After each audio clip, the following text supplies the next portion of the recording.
Si Althea, friend mo talaga, di ba? Sa close kayo. Hindi ka ba naiinggit na meron siyang love life na bongga? Naiinggit? Saya-saya niya. Hindi Oo, naman po. hindi ka- Actually, hindi naman po. Kasi para sa akin, hindi ko naman po minamadali sa ngayon. Parang ang dami ko pa pong need na gawin. Gaya nga po ng mga ibang projects na nagsunod-sunod. Thank God. And yun po yung mga pinagkakapupusan ko po. Hindi ka, wala kang type ligawan ngayon or wala ka bang pinupormahan or kung ano man. Ngayon po, meron pong nakakausap. Ganun Ay? lang. Pero parang ano lang po. Hindi pa po yung para dumating sa point na seryoso. Ano yan? Showbiz ba yan? Kilala namin? Hindi po. Huh? Kayo ba ni Bianca, hindi kayo nagkaroon ng ano?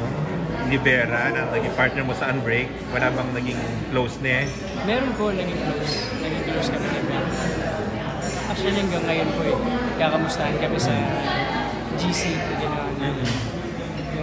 Nung birthday ko, binati din po.